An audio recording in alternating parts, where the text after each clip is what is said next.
오늘 본문을 통해서 하나님의 위로라고 하는 제목으로 은혜를 나누고 함께 기도하려고 합니다. 하나님은 우리에게 관심이 있지요. 우리 한 사람 한 사람들에게 관심이 있는데 눌렀어요? 우리의 상태에 관심이 있는 것이 아니라 우리의 태도에 관심이 있다는 것입니다. 뭔 얘기냐 하면 하나님은 우리의 환경과 형편에 관심을 가지기보다는 어떤 환경 여건에 살든지 간에 우리가 하나님 앞에 어떤 태도로 사는가, 그게 더 관심을 가지고 있다는 것입니다. 자, 그래서 하나님의 위로도 어떤 환경과 상황을 통해서 위로하는 그런 위로도 분명히 있을 것입니다. 그러나 더 큰 은혜와 위로는 우리의 마음, 우리의 믿음에 베풀어 주시는 하나님의 은혜로 말미암아 위로하기를 기뻐한다는 거죠. 그런데 문제는 뭐냐면 저희들은 어떤 식으로 위로를 받고 싶어 합니까? 환경을 통해서 위로를 받고 싶어 해요. 그런데 하나님은 환경이 아닌 다른 방법을 통해서 위로하고 싶어 한다는 거죠. 그러면 누가 방법을 바꿔야 됩니까?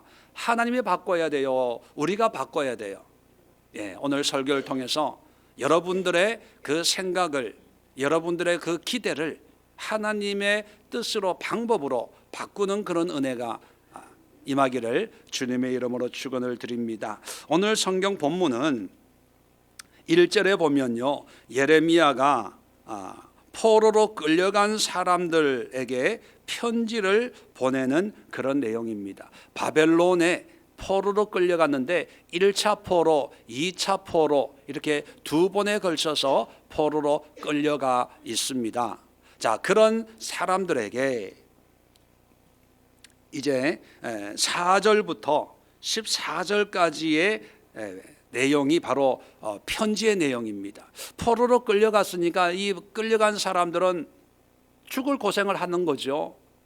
나라가 망하고 또 포로로 끌려왔으니까 그 삶이 편안하겠습니까? 안 봐도 뭐 뻔한 그런 형국 아니겠습니까? 자, 이런 사람들에게 예레미야를 통해서 하나님이 주시는 위로가 뭐냐면, 자, 4절 보면 만군의 여호와 이스라엘 하나님께서 예루살렘에서 바벨론으로 사로잡혀 가게 한 모든 포로에게 이와 같이 말씀하시니라. 자, 이제 포로로 끌려간 사람들에게 하나님이 말씀해요.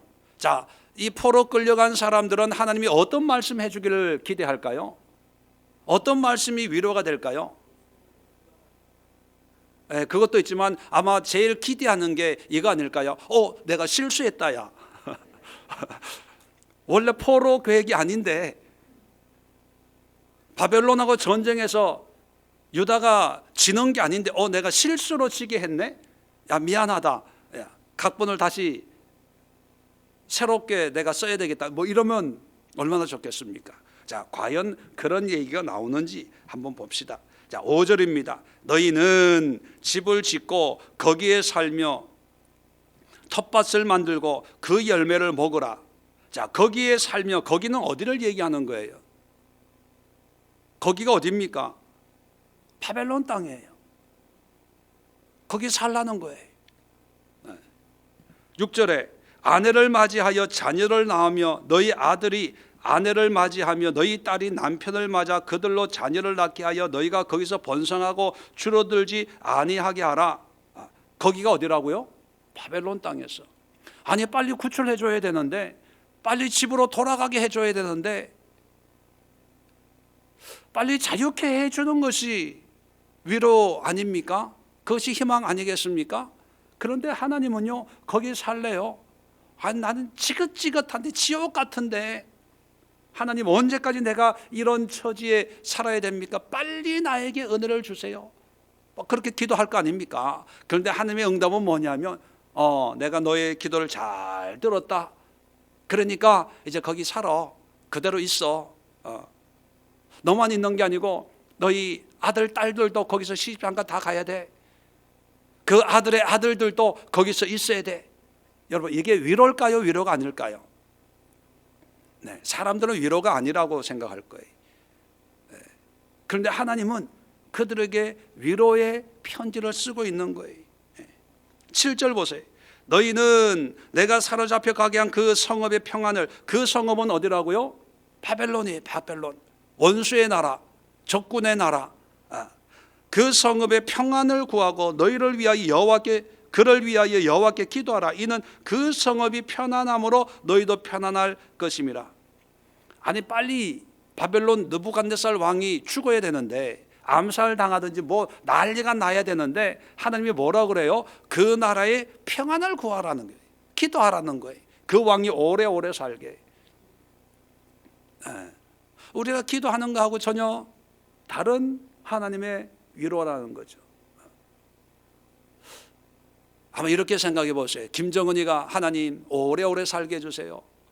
그 정권이 오래 지속되게 해주세요.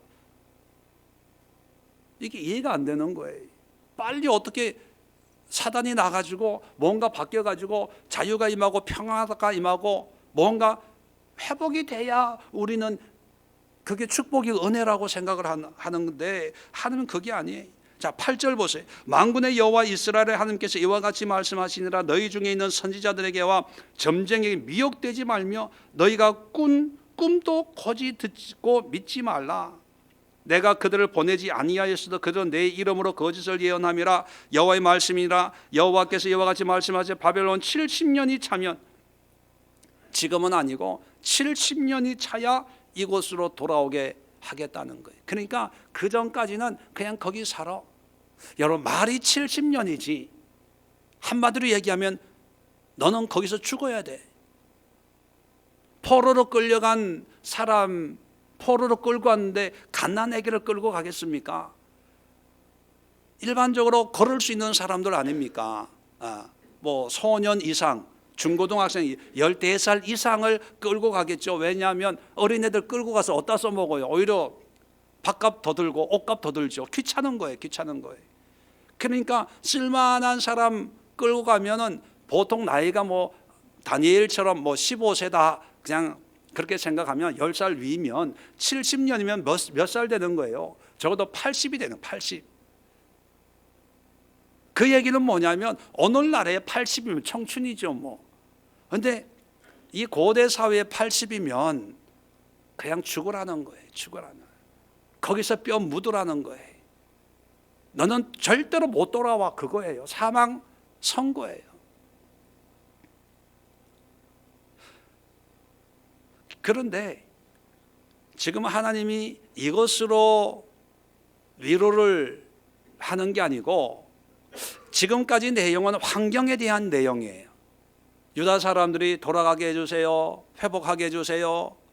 언제 고향에 갑니까? 언제 집으로 갑니까? 하나님 빨리 돌아가게 해주세요. 뭐 이런 기도의 어떤 환경적인 거에 대한 응답으로 거기 살아야 돼. 자, 그랬을 때 그 사람들은 이걸 절대로 위로라고 생각을 안 하겠죠. 하나님도 다 아시겠죠. 사람들이 원하는 게 뭔지, 구하는 응답이 뭔지. 그런데 하나님은 거기에 전혀 휘둘리지 않고 하나님의 말씀을 예레미야에게 말씀하십니다. 자, 그리고 나서 하나님이 계속 말씀합니다. 11절에 보면 여호와의 말씀이니라. 너희를 향한 나의 생각을 내가 아나니 평안이요 재앙이 아니니라. 너희에게 미래와 희망을 주는 것이니라. 자, 여기서 이제 하나님이 주시는 하나님의 위로예요. 하나님의 위로. 하나님이 주시는 위로가 뭐냐면, 하나님은 너희를 생각하고 있다 하는 것입니다. 너희 대신에 우리 자신을 집어넣으면 하나님은 나를 생각하신다. 이게 위로예요. 우리는 환경적인 걸 보고 자꾸 하나님의 은혜를 저울질하거든요. 그런데 하나님은 환경적인 것이 아니라, 비록 바벨론 포로로 끌려갔든 끌려가지 않았든 환경이 중요한 것이 아니라, 하나님은 어떤 환경에 있든지 간에 우리를 생각하고 있다는 거예요. 이 생각이라는 단어가 참 재밌습니다. 이 생각이라고 하는 이 히브리 말이 마하샤바라는 단어, 마하샤바. 이게 어떻게 번역, 여기는 그냥 생각 이렇게 번역이 되어 있는데, 자, 예레미야 18장 다른 성경도 많이 번역이 되어 있는데 같은 예레미야니까, 자, 예레미야 18장 11절을 한번 열어보세요. 자, 예레미야 18장 11절에 그러므로 이제 너희는 유다 사람들과 예루살렘 주민들에게 말하여 이르기를 여호와의 말씀에 보라, 내가 너희에게 재앙을 내리며 계책을 세워 너희를 치려 하노니. 자, 여기에 보면 계책이라는 말이 있어요. 계책. 이게 생각이에요. 마하샤바에. 그러니까 계책이라는 건 뭐예요? 그냥 문득 떠오르는 그냥 그런 생각이 아니라 아주 세심하게 계획하는, 어떤 연구해가지고 그 방법을, 절차를 체계적으로 만든 어떤 그런 계획, 그것이 계책이에요. 다시 말하면 하나님의 생각이라고 하는 것은 그때그때 즉흥적으로 뭔가 생각해가지고 행하는 것이 아니라 아주 세밀한 계획을 가지고 일하시는 그런 하나님의 생각이 있다는 거예요. 자, 계속해서 12절도 볼까요? 그러나 그들이 말하기를 이는 헛되니 우리는 우리의 계획대로 행하며, 여기는 계획이라고 번역을 했어요. 위에는 계책, 여기는 계획. 똑같은 말이에요.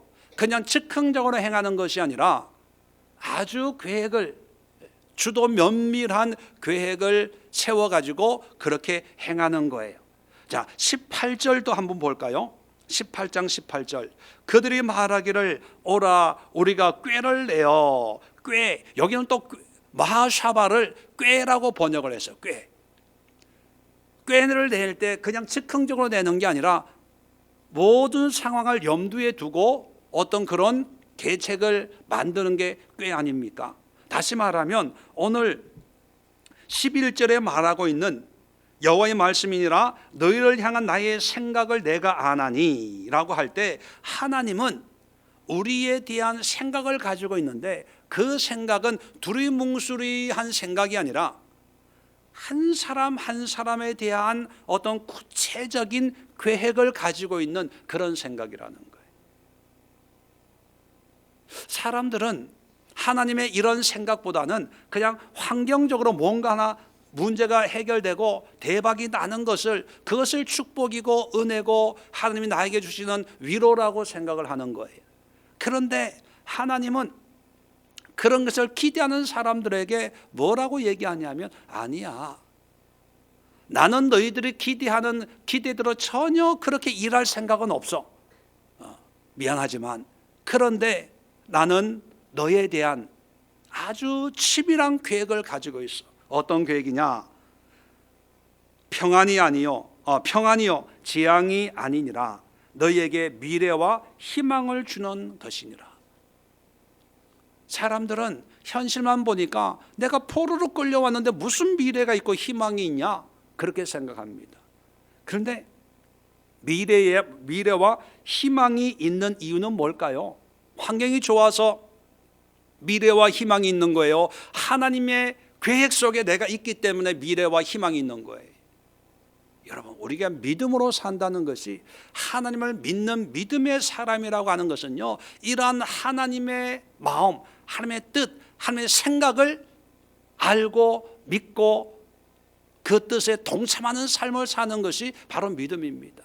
오늘날 믿음이라고 하는 것이 이상하게 이 무속적으로 무당푸닥거리 하는 것처럼 변해가지고 믿음한 모든 환경이 달라지고 좋은 일이 생기고 애군이 떠나가고 불행은 떠나가고 행운만 찾아오는 이런 말도 되지 않는, 기독교도 아닌 개독교 같은 이런 이상한 종교성을 가지고 있어요.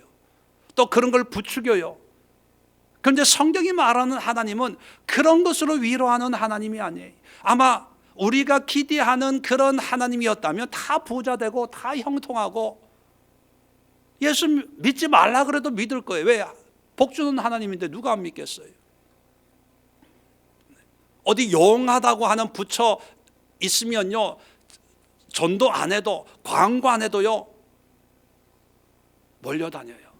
어디에 뭐 무슨 갓바위에 뭐 신령하다, 뭐 애 낳을 수 있다, 아들 놓을 수 있다, 뭐 시집 갈 수 있다, 장가 갈 수 있다, 그런 거 한번 소문나 보세요. 물밀듯이 밀려가요.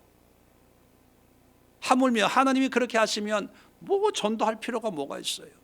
그런데 보세요, 하나님은 사람들의 기대를 어떻게 보면 짓밟아요. 거기에 살래요. 집을 짓고 더 나아가서 원수를 위해서 기도하래요. 평안을 기도하래요. 아니 이게 무슨 위로입니까? 염장 지르는 거지. 그런데 하나님이 우리에게 위로가 되시는 이유는 하나님이 우리에 대한 생각이 있기 때문에, 계획이 있기 때문에. 지금 우리는 이해 안 되지만 그러나 하나님은 나에게 모든 계획과 섭리와 계략을 가지고 있는 분이기 때문에 그래도 나에게는 내일이 있고 희망이 있고 살아갈 의미가 있다. 이것이 우리의 믿음이 되고 위로가 되어져야 된다는 것입니다. 자, 두 번째 12절 보면 너희가 내게 부르짖으며 내게 와서 기도하면 내가 너희들의 기도를 들을 것이요. 자, 기도하래요. 자, 이 포로들이 기도하는 기도의 내용은 주로 뭘까요? 뭐를 기도하는 걸까요? 집으로 가게 해주세요. 돌아가게 해주세요. 그죠? 자, 13절 보세요. 너희가 온 마음으로 나를 구하면 나를 찾을 것이요 나를 만나리라. 14절에 이것은 여호와의 말씀이니라. 나는 너희들을 만날 것이며 너희를 포로된 중에서 다시 돌아오게 하되. 자, 12절, 13절, 14절 상반절까지 내용은 기도하는 내용입니다. 그런데 뭐를 놓고 기도하라는 걸까요? 집으로 돌아가게 해달라고 기도하는 거예요? 하나님 만나게 해달라는 기도를 하는 거예요? 예, 하나님을 찾으면 만나주겠다는 거예요. 그러니까 기도를 하는데 어떤 기도를 하라고요? 하나님을 만나게 해달라고요. 자, 여기 또 우리가 가지고 있는 신앙의 모습과 비교해 보면 우리는 문제 해결을 위한 기도를 해요. 자, 그래서 문제가 해결되면 위로를 받고 해결 안 되면 낙심을 해요. 자, 포로로 끌려간 유대인들에게 비유하면 그들이 고향으로 돌아가면 응답받은 거고 위로받은 거고, 고향으로 못 돌아가면 응답 못 받은 거라고 생각을 하는데, 그런데 하나님은 기도를 하는데 뭐를 위해 기도를 하라고 하냐면 13절에 나를 구하면 나를 찾을 것이요 나를 만나리라. 14절에도 나는 너희들을 만날 것이다 라고 얘기합니다. 그러니까 기도하라는 거예요. 자, 무엇이 하나님이 우리에게 주시는 위로는 무엇이 위로냐 하면 어떤 환경적인 어떤 변화를 통해서 우리에게 어떤 새로움을 주기 위함이 아니고요, 하나님이 우리에게 주시는 긍정적인 위로는 하나님 자신이에요. 자신. 그러니까 우리가 기도할 때 뭐를 기도해야 되냐 하면 하나님을 찾도록 기도해야 된다는 거예요. 이해가 잘 안 되는데 이런 생각을 한번 해보세요. 아브라함이 누구를 만나서 믿음의 조상 아브라함이 됐나요? 하나님을 만난 거예요. 그죠? 야곱이, 사기꾼 야곱이 이스라엘이 된 데는 누구를 만나서 그런 변화가 있었나요? 하나님을 만나는 거예요. 네. 모세, 살인을 저지르고 40년 동안 처가살이 하던 이 모세가 민족의 지도자가 될 수 있었던 것은 누구를 만나서 그런 변화가 있었나요? 하나님을 만난 거예요. 뭐 구약뿐만 아니라 신약에도 많은 사람들, 예수님을 핍박하던 바울이 예수님을 전하는 그런 사도가 될 수 있었던 것은 누구를 만나서 그런 변화가 있었나요? 예수님을 만나서 그런 거예요. 예수님을. 그런데 우리는 예수님을 만나려고 하지 않고 예수님을 이용해 가지고 뭔가 내가 필요한 것을 얻어내려고 해요. 여러분, 우리의 환경적인 것이 필요 없다는 얘기는 절대로 아닙니다. 물론 우리의 필요를 채워야 되고 이 육을 가지고 살아가는 인간이기 때문에 환경의 영향은 항상 받는 거지요. 예, 병 고치는 거 중요해요. 경제적인 거 중요해요. 환경적인 거 중요해요. 그런데 우리가 믿음으로 산다고 하는 것은 뭐냐면 환경에 매여 가지고 그것만 바라보고 그것만 생각하고 그 문제만 붙들고 씨름하는 것이 아니라 그런 문제 해결이 누구에 의해서 이루어지냐? 하나님으로 말미암아 이루어진다는 것을 깨닫고 그 하나님을 붙잡는 거예요. 그 하나님과 씨름하는 거예요. 하나님, 나를 만나주세요. 하나님만 만나주면요, 하나님은 우리에 대한 모든 계획을 가지고 있다고 말씀을 드렸어요. 그러면 나의 문제를 하나님이 알까요, 모를까요? 다 아신다는 거예요. 우리가 구하기 전에 우리의 필요를 다 아시는 하나님께서 우리의 필요를 따라 응답해 주신다고 성경은 말씀하고 있습니다. 그러면 하나님 이거 해주세요, 저거 해주세요, 이게 아니라 하나님, 나를 만나주세요. 나와 함께 해주세요. 나의 하나님이 되어주세요. 하나님과 친밀한 관계가 회복이 되면 그 하나님을 말미암아 다른 문제들도 해결이 돼요. 제가 주일날 아이들에게 사탕을 주잖아요. 사탕을 주다가 시험 받을 때가 있어요. 어떤 때냐 하면 사탕 달라고 해가지고 사탕을 주면 뒤도 안 돌아보고 그냥 나가요.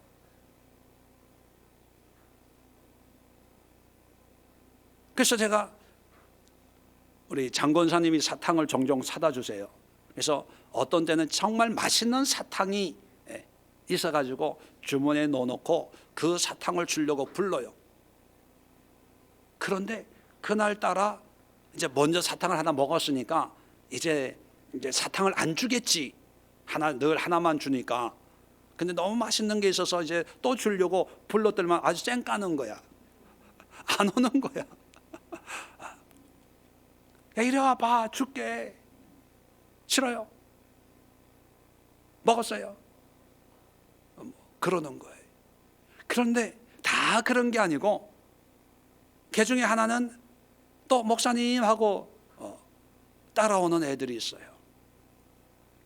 그런 애들은 사탕을 받을 생각을 안 하고 그냥 이쁘게 내 사무실에 들어오는 거예요. 그러면 이런 얘기 저런 얘기 처음에는 해요. 그러니까 이쁘거든요. 그럼 제가 뭘 주겠어요? 사탕을 주는 거예요.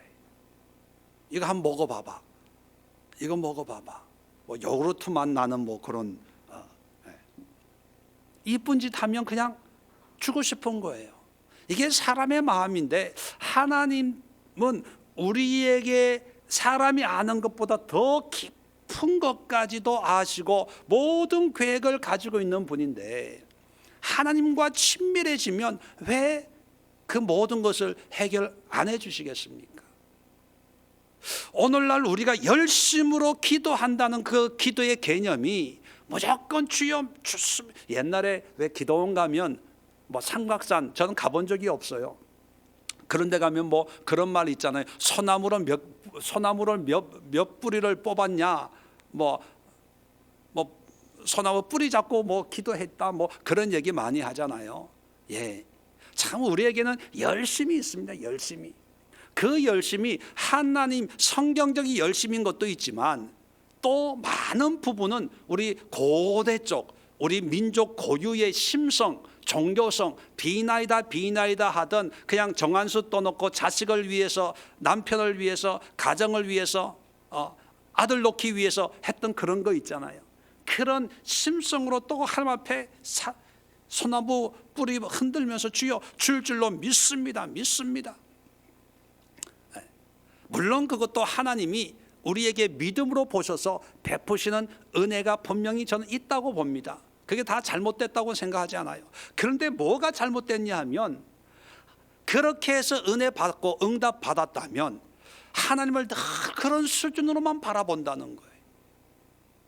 하나님과 더욱 친밀하고 인격적인 관계로 성장하는 게 아니라 또 문제가 생기면 또 상박산 올라가는 거예요. 가가지고 또 소나무 뿌리 붙들고 주여 주실 겁니까? 안 주실 겁니까? 주실 때까지 나 산에서 안 내려갈 거예요. 뭐 조르고 떼쓰고, 그것이 좋은 믿음의 모습이라고 또 선전이 되고, 물론 하나님이 그런 믿음의 상태에 있는 사람들의 어떤 형편을 다 생각을 가지고 있는 분이기 때문에 은혜도 주고 응답을 주지만, 성경은 하나님이 그러한 하나님은 결코 아니라는 거예요. 어떤 하나님입니까? 나를 필요로 하기를 바라는 거예요. 나를. 그러니까 문제가 생기면 기도하러 가고, 문제가 안 생기면 기도해요, 안 해요? 안 해요. 그런데 하나님이 원하시는 것은 나를 찾아라, 나를 만나자는 것은 문제가 있든 없든 나와 함께 동행하는 그런 관계적인 삶을 살기를 원한다는 것이요. 그래서 하나님께서는요, 바벨론 포로로 끌려갔냐 안 끌려갔냐, 이게 중요한 게 아니에요. 바벨론 포로에 끌려가도 하나님을 만나서 하나님과 교제하는 사람들이 있잖아요. 에스겔 같은 선지자들, 다니엘 같은 그런 사람들은 비록 이방 나라이지만 하나님과 친밀한 교제를 형성하면서 하나님 앞에 쓰임받는 그런 삶을 살고 있다는 거예요. 그러니까 환경이 다 좋아져야만 신앙생활 잘하는 게 아니라 하나님을 만나야 되는 거예요. 하나님을. 그래서 하나님이 우리에게 주시는 위로는 뭐냐면, 내 부자 만들어 줄게, 건강하게 해줄게, 그게 아니라 내가 만나 줄게, 내가 너와 함께 있어 줄게, 이게 위로예요. 그런데 어떤 사람들은 싫어하죠. 하나님 말고 돈. 조금 전에 저녁 먹을 때 케냐 선교사님한테서 문자가 왔어요. 카톡이 왔는데 그 아들이 요 근래 아주 상태가 안 좋아졌어요. 이 폐에 물이 차가지고 물을 페트병으로 몇 개씩 뽑고, 그런데 지금 급하게 연락이 와가지고 미국 가가지고 공항에서 중환자실로 갔답니다. 아주 중환자실에 가가지고 상당히 어려운 상황인 것 봐요. 그래서 기도해 달라고, 그래서 제가 기도해 드리겠다고 문자를 보내면서, 자식의 그런 모습을 보는 부모에게 어떤 위로가 필요하겠습니까? 또 무슨 말을 해야 될지를 모르겠어요. 자, 그러면서 오늘 말씀을 묵상하고 있었는데, 자, 사경을 헤매는 그런 아들에게 물론 우리는 부모의 마음으로 치료가 임하는, 기적이 임하면 그것보다 더할 수 없는 기쁨이겠죠. 또 위로겠지요. 근데 그 치료가 임하기 위해서는 어떤 역사가 있어야 될까요? 하나님이 함께 해야 되는 거예요. 하나님. 그리고 그런 환경이 인간으로는 이해가 안 돼요. 20년 동안 선교 사역을 열심히 했는데, 그러면 우리가 일반적으로 가지고 있는 생각은 뭐예요? 하나님이 자녀를 복되게 해줘야 되잖아요. 위기 속에도 구출해 줘야 되잖아요. 우리가 일반적으로 가지고 있는 생각으로는. 그럴 때 보람을 느끼고 더 죽을 똥 살 똥 하나님을 위해서 헌신 한다고 그런 생각을 하잖아요. 그런데 이게 거꾸로예요. 20년 동안 열심히 했는데 아들이 암이 걸리는 거예요. 그 암도 어떤 사람들은 약이 잘 맞아가지고 이렇게 회복이 되는데, 최신 약이라고 쓰는 것 적정 안 맞는 거예요. 안 맞는 거예요. 나이가 많으면야 또 그렇지만 45, 한창 나이 아닙니까? 이해가 안 되는 거예요. 그런 상황에서 하나님은 오늘 말씀을 통해서 뭐라고 얘기하고 있습니까? 너에 대한 나의 생각을 안다는 거예요. 계획이 있다는 거예요. 참 우리의 이 유한한 사고를 가지고 있는 인간이 무한한 사고의 주인이신 하나님의 그 생각을 이해한다는 것은 불가능하죠.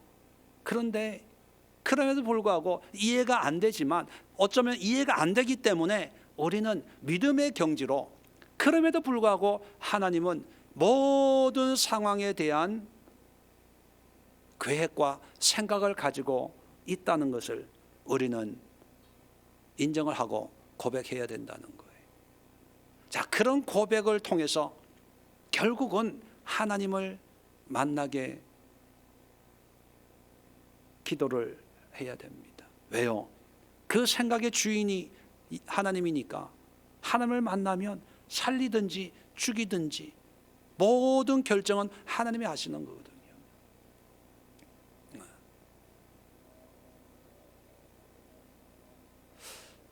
그래서 그 전 문자를 받고 간단하게 답장을 하면서 하나님이 만나 주실 때가 된 것 같습니다.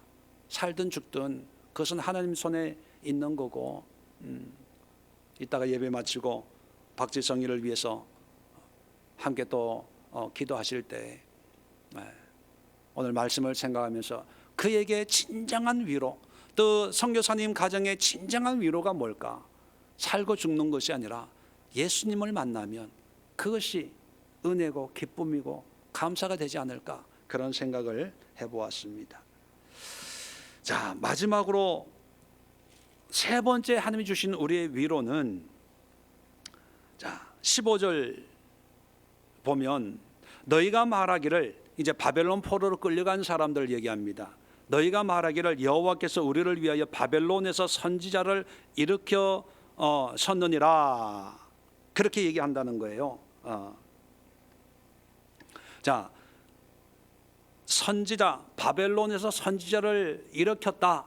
다시 말하면 하나님의 말씀을 선포하는 선지자가 있다, 이렇게 얘기를 해요. 근데 그 선지자들이 하는 얘기가 뭐냐면 이제 곧 망할 것이다, 바벨론이 망하고 우리가 돌아갈 것이다, 이런 얘기를 하는 거예요. 자, 그래서 21절 보세요.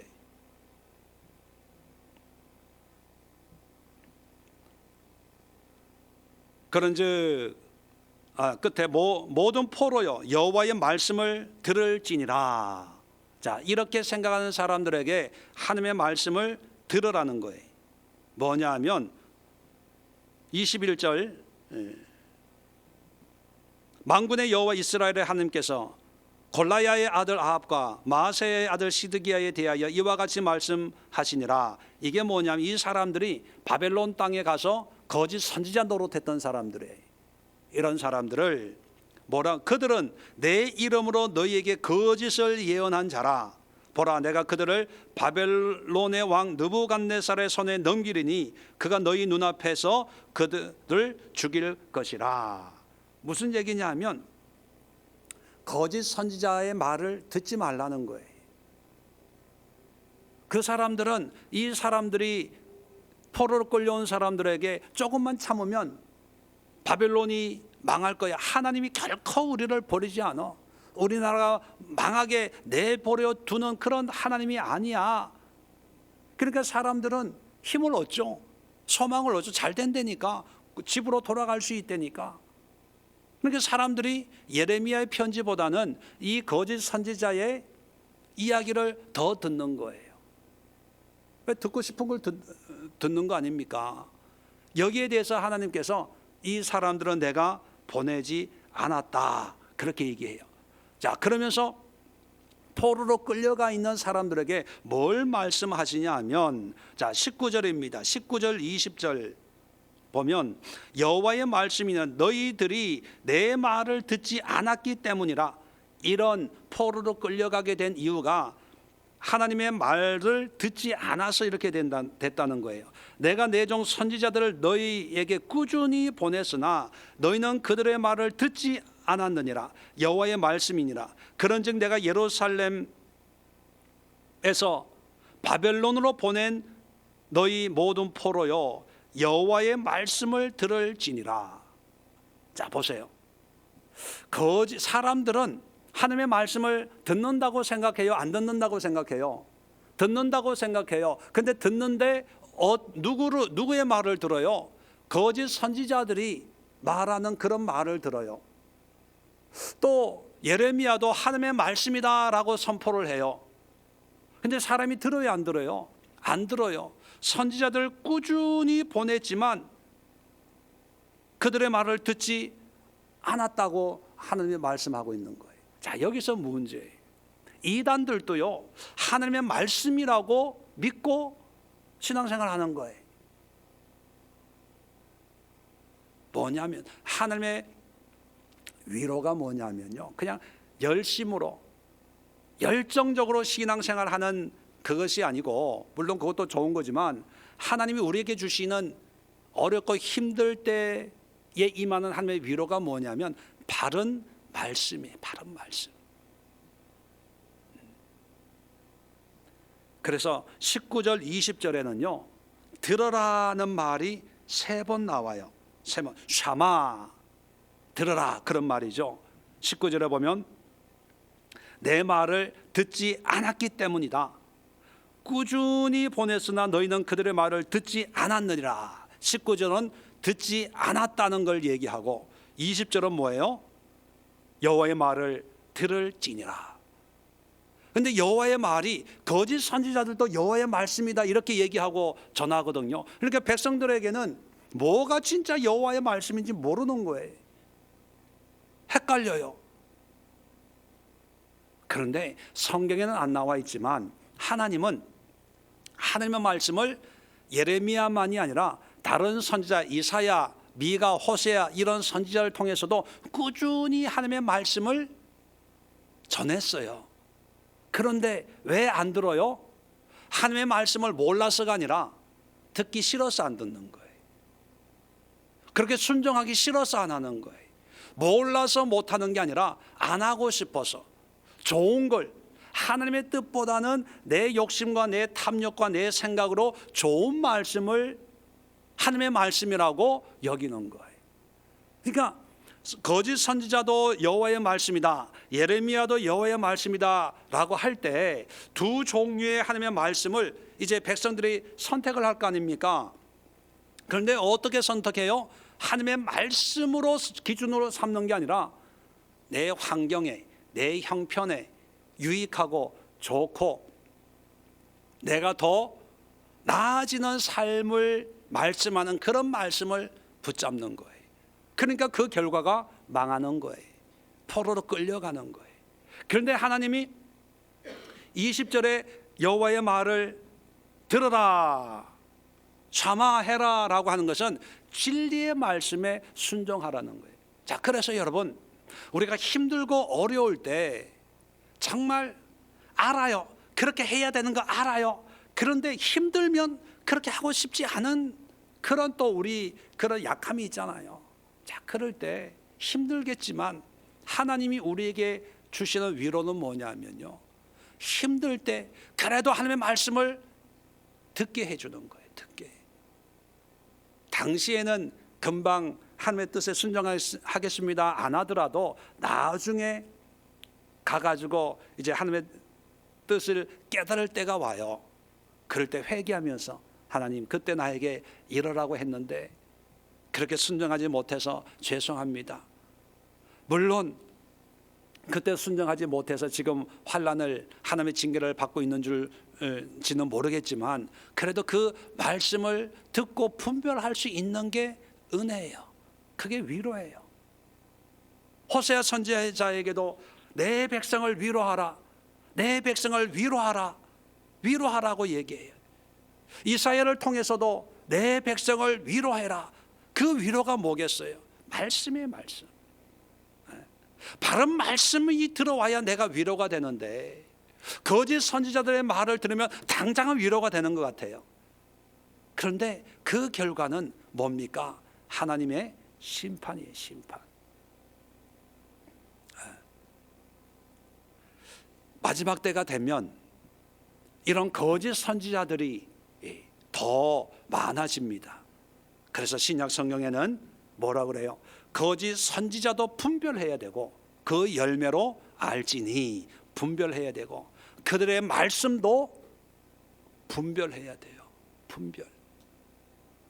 그 분별의 기준이 뭐냐면 내가 듣고 싶은 말씀, 나에게 유익되는 말씀이 아니라 하나님의 말씀이, 그 하나님의 말씀이라고 하는 것은 뭐냐면 바로 이 성경이에요. 성경. 이 말씀으로 돌아가야 돼요. 그런데 신앙생활을 하는데 이 말씀을 한 번도 안 듣고 안 읽고 이 말씀에 대한 이해가 전혀 없이 목사의 설교만 듣고 신앙생활하는 사람이 있으면 굉장히 위험합니다. 위험해요. 설교라고 하는 것은 한정되어 있는 분량 아닙니까? 하나님이 어떤 분이고 하나님이 나에게 어떤 계획을 가지고 있고 하나님이 나에게 왜 필요한지, 또 하나님을 만나면 나에게 어떤 은혜가 임하는지, 거기에 대한 모든 것들이 이 말씀을 통해서 우리에게 영적으로 깨닫게 하고 또 가르쳐 주시고 하는 그런, 우리가 사람의 입으로 다 표현할 수 없는 깊은 은혜가 이 성경 속에 있거든요. 그런데 이단들 보면요, 성경을 가지고 얘기하지만 성경에 없는 것들을 짜맞춰 가지고 자기 중심으로 세상에 하나님하고 친밀하다고 해서 하나님 까불면 죽어, 이게 친밀한 걸까요? 모세가 하나님과 친구처럼 대면했잖아요. 그래서 모세가 하나님 까불면 나한테 죽어, 나 가나안에 보내줘, 이렇게 얘기한 적이 있어요. 근데 이렇게 목사가 그랬다는 거 아닙니까? 이게 말도 안 되는 거예요. 그런 목사의 설교를 듣고 있는 사람들, 물론 본인들은 내가 이상하다고 그럴 수 있어요. 참 답답하고 안타까워요.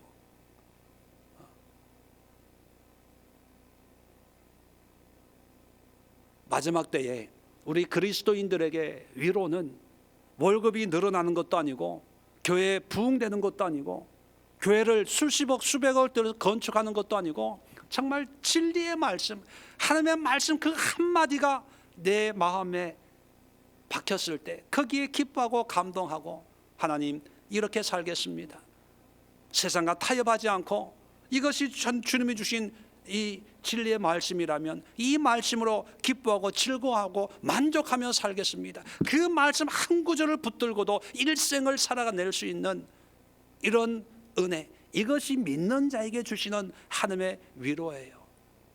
바울도 내가 너를 이방을 위한 택한 나의 거룩으로 삼았다, 이 말씀 한 구절 붙들고, 다른 12사도는 다 편안하게 예루살렘 교회에 앉아 있었잖아요. 근데 이 말씀 한 구절 붙들고 자기는 배를 타고 말을 타고 나귀를 타고 전 세계를, 지금까지 그렇게 신앙생활 한 사람이 없었거든요. 그런데 그 말씀 한 구절 때문에 그런 신앙을 살아간 거예요. 아브라함도 내가 너로 큰 민족을 이루고 복을 주겠다, 그 말씀 한 구절 붙들고 한 번도 가본 적이 없는 가나안을 향해서 혼자 걸어간 거예요. 오늘날에나 여행이나 이런 건 안전하지만요, 그 당시에는 여행을, 본토 친척 아비 집을 떠난다는 것은 목숨을 내놓고 떠나는 거예요. 왜 떠났습니까? 그 말씀 한 구절에 한 구절, 그 말씀이 위로가 되고 그 말씀이 힘이 되고 그 말씀이 능력이 되어서 믿음의 순례의 여정을 시작을 했거든요. 그런데 오늘날 우리 신앙 속에서는요, 말씀이 아니라 뭐 환경이 좀 나아져야 되고 뭔가 기드온처럼 하나님 표적을 보여주셔야 갈지 안 갈지 결정하겠습니다, 여기에 양털에 이슬이 맺히게 해주세요, 이슬 안 맺히게 해주세요, 하나님하고 거래하면서 확인을 하고 가려고 하는 그런 계산적인 그런 것이 믿음 안에 너무나 익숙하게 스며져 있다는 것입니다. 여러분, 오늘 이 시간 기도할 때 하나님이 여러분들에게 주시는 그런 위로가 오늘 성경을 통해서 세 가지로 역사를 하는구나. 첫 번째는 하나님은 나를 너무나 잘 알고 있구나. 나는 하나님에 대해서 몰라도 하나님은 나의 생각을 아나니 재앙이 아니요 평안이고 미래를 주고 또 형통을 주는 그런 생각을 가지고 있구나. 두 번째는 뭐예요? 하나님이 나에게 위로시구나 하는 자신이. 하나님만 임하면 다른 건 다 하나님이 가지고 계세요.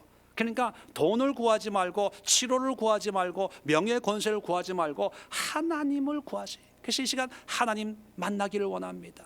하나님 만나주세요.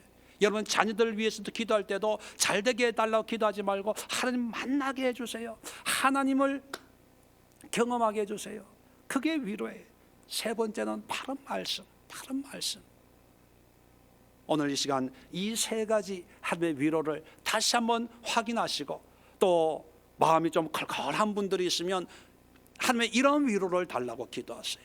그리고 중보할 때도 먼저 말씀드린 것처럼 우리 성 교수님의 아들 박지성에게도 하나님 만나주세요. 하나님의 진리의 말씀, 치료의 광선과 같은 그런 진리의 말씀으로 그에게 말씀해 주세요. 그리고 그에 대한 생각이 있기 때문에 하나님의 뜻대로 모든 것이 이루어지기를 원합니다. 기도하시고 또 이 나라를 위해서 기도하시고 또 대통령을 위해서도 기도하시고 또 한국 교회를 위해서도 기도하시고 우리 예수의 모든 성도들 이 마지막 때에 깨어 기도하고 분별할 수 있는 그런 영적인 성도들로 세워질 수 있도록 우리 성도님들 또 우리 주일학교 아이들 성령이 인도하시는 대로 우리 주여 한번 힘차게 외치고 합심해서 자유롭게 하나님의 위로를 사모하면서 기도하는 시간 갖도록 하겠습니다. 주여